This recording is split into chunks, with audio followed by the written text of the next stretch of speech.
What's up, everybody? Pete with Auto Repair Tips. In this video, I'm looking at a borescope. Had a company, full disclosure, send me a borescope to look at. It was for free. I was like, look, I got like 3 already that I've got here. Snap-on one. I've got one from this company called Deep Stitch. It's a pretty good one. You know, I really didn't need it. And the guy said, well, let me send you this one. You're going to like it. So he sends it to me. And I don't have one like it. It's actually pretty cool. It's called Kaiweets. And to be honest with you, it's a nice borescope. I mean, everything. But to me, the biggest feature that I thought was pretty cool on it is this right here.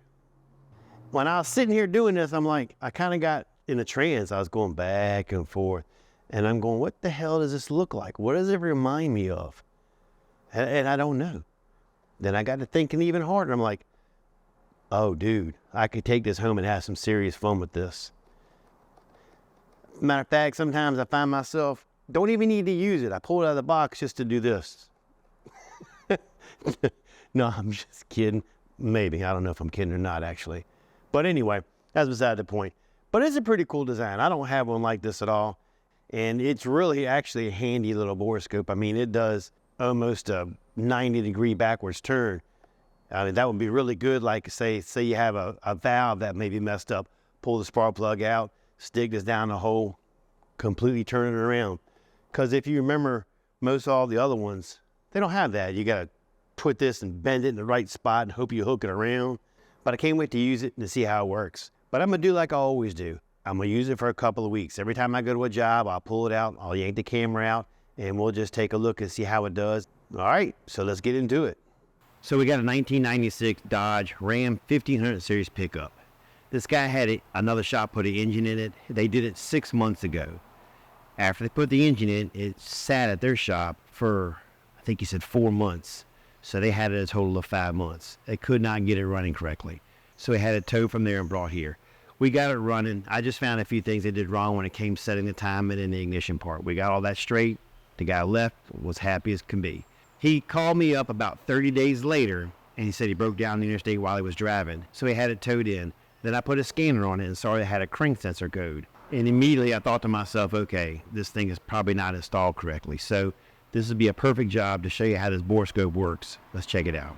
On these older vehicles, that crank sensor is bolted to the back of the head on the passenger side with 2, I think it's 10 or 13 millimeter bolts.